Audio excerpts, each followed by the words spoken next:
What's up, y'all? Welcome back to my studios, and I appreciate y'all for coming out and supporting my videos as always. So we are on the road to 5 or 4K subscribers, and yeah, we're here. First review and reaction of Amy Jo Johnson's Mighty Morphin Power Rangers: The Return comic. I heard that this comic is getting so much praise and love from the fans that grew up with Mighty Morphin, and I think this is a good start to her comic book career, besides acting and producing and directing, because she knows what she's doing. Her and her boyfriend did a fantastic job, as well as the artists in this as well. So let's get to it. This here is issue number 1 of Amy Jo Johnson's Mighty Morphin Power Rangers: The Return comic by Boom Studios. This issue continues the story from Mighty Morphin Power Rangers Reimagined. 22 years ago, I love the Rangers artwork in this too. It's so good. And Lord Zed. After saving the world one last time, the team broke up. And now on to the present. At the old command center, a fight is taking place. Someone reaches for their blade blaster, and we see that person is in fact the Red Ranger. He fires. That shot is so good. I love the artwork on Jason here. Blasts from the shadows fly towards the Red Ranger and knock him down. The morpher comes out of the holster, and the power coin is also removed. For those that are really into the details, the morpher is upside down like the toy from the 1990s. But anyway, it's a nice little nod. And power coin results in the Red Ranger powering down, and this is an older Jason. A figure from the shadow says that they are the past, come back to haunt Jason, and they are the future. Now in Angel Grove, we're at the Trini Kwan Memorial Park and Youth Center. This was touching. Like the Power Rangers TV show, Trini died here in the comics universe. Both in the story and in reality, this is a nice tribute. I heard about this part on social media, how everybody had a strong reaction to this moment. Like, I love how the artist was able to capitalize through Trini's look. This is getting me more emotional the more I look at it, because I just love when Power Rangers acknowledge the actors behind the characters. And they all look just like how they used to look back in the day, but in modern times, but older wise. In the original TV show, Billy and Zach are on stage. Look at Ernie, Bulk, and Skull. But we see look the same. Like Ernie, Bulk, and Skull in the crowd too. We also learn here that people know Zach was the Black Ranger. Really? Black Ranger clothes, Black Ranger backpacks, etc. We see Kimberly walking away and looking at an old photo of her and Trini from 1994 at the youth center. Oh wow! These scenes from they captured this so well, bruh. The most nostalgic I've seen from any of the. Oh man! Now, based on what I'm saying, Jason and Tommy were wearing tank tops and boxing gloves from the Gone Ho episode from '93. And Trini and Kimberly, no, especially Trini, she was wearing that outfit from season 2. And Kimberly wore that outfit from season 1. Like, I clearly know the difference though, but it's still the 90s. It still exists, but I'm loving how they were able to go back to the glory days. This is so good, man. This is so good. 1990s. These are the clothes the Rangers wore from the TV show. Yeah. They've not been modernized like the other comics reimagined them. It also feels a bit sad because you can see Trini and Tommy, the actress and actor that played forgot. Unfortunately gone. The sadness continues in the next scene at the graveyard. Zach finds Kimberly and she tells him she's trying to keep a low profile. Zach persuades Kimberly to join him and Billy to grab something to eat at a place that's quiet and very low profile. We learn here that Kimberly now goes by the name of Emma Phillips. Emma Phillips. As Kimberly turns to leave the graveyard, we see I wonder why she changed her name though. To Tommy. Oh wow! In 2001. At the diner, Zach says it's unfair that they couldn't tell the world that Trini was a Power Ranger. It turns out that in order to protect the other Rangers' identities, Zach would reveal he's the only Ranger from Angel Grove. The idea was to make people think the other 5 Rangers came from other parts of the world. Also, Kimberly, like Amy Jo Johnson herself, resides in Canada. That was a nice touch. Interesting. Zach revealing himself to be the Black Ranger is that he launched an environmental charity event, the Clean Power Hip Hop Keto Festival. Once a year, they get the biggest. Hey, he wasn't lying though. Artists, Now look, you gotta admire Zach for actually giving back to the community in California while being the Black Ranger, revealing to the world that he's actually a Black Ranger, while throwing this hip hop keto charity event for everybody that know how to break dance and have a good time, give it back to the community. Like, it's a feel good moment. Now, you know, the Rangers back in the day, they were known as the goody two shoes, always doing right by the community, cleaning up the clubs and all of that crap. But even though the way they wrote this in the comic, I feel like it was done right for the most part. Dancers, martial artists all coming up to celebrate. Zach being the Black Ranger. It's like everybody knows who he is.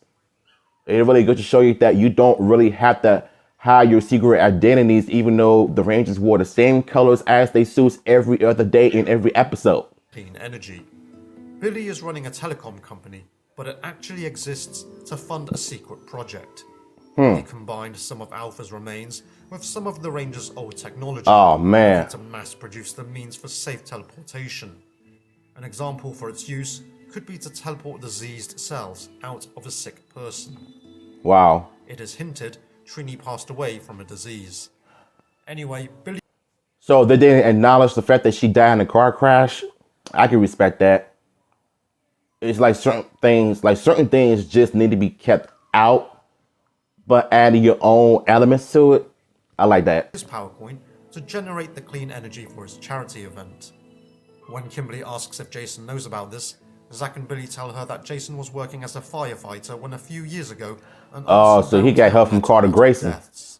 Jason couldn't move on. For those of you who don't know, also St. John was a firefighter in real life before he came back to Power Rangers in 2014. But it also led me to think, if the Lightspeed Rescue Rangers are canon, do you honestly think that he got hired by Carter Grayson? Because everybody just wants to be a firefighter for some odd reason. So I'm guessing Carter Grayson had a responsible impact on Power Rangers after all. So, yeah. Jason morphed and started using his powers to help people in trouble.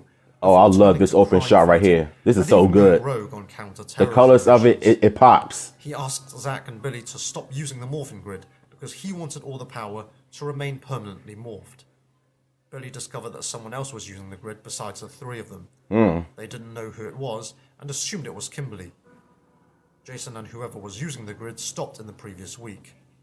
Zach wants them to become Power Rangers again and look for Jason. Kimberly doesn't want to and prepares to head to the airport. Billy tries to get Kimberly on board as they need her and her Zord. It turns out Kimberly's Zord is the only one left, presumably the Firebird Thunder Zord. Really? But not the Dino Zord. So you mean to tell me that her Firebird Thunder Zord was the only one left, and not the Pterodactyl Dino Zord? What a coincidence. But we don't know who it is. We see there is a ring on Kimberly's finger, so could it be she's texting her daughter? The next day in Canada, Kimberly is reminiscing when there's a knock on the door. The person knocking is an Asian girl called Selena. She claims that Trini was her mum's cousin. Kimberly tells her there's been a mistake and her name is Emma Phillips. Selena says she is Kimberly, and she holds out the same photo Kimberly was looking at, as well as the saber-toothed tiger Power Morpher. Oh, wow. In parallels with Min from the Power Rangers TV show, a young relative of Trini wants to be the next Yellow Ranger.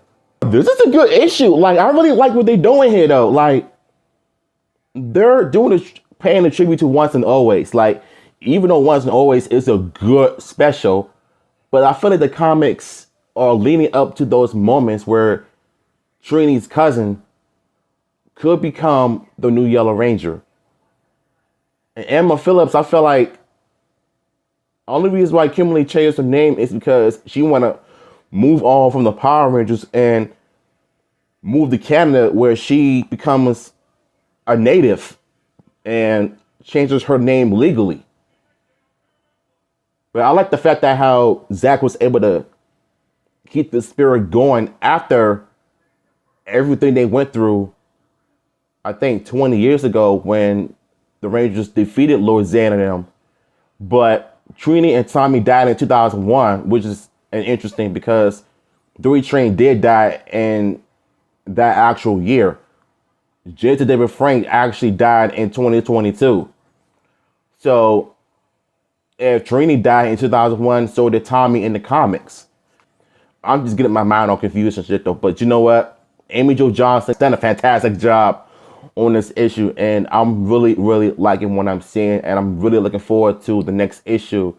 And you can tell she really put her whole thought and effort into this, and I can't help but to admire and respect her craft. Her and her boyfriend did a fantastic job on this book. I'm really looking forward to this. I really am. Now, I really enjoyed this first issue. Oh yeah. This feels different from the other Power Rangers comics because this one is co-written by the actress that played a Power Ranger. Amy Jo Johnson and Matt Hodson put real-life elements into the story, mixing it into the world of the original Mighty Morphin Power Rangers TV show.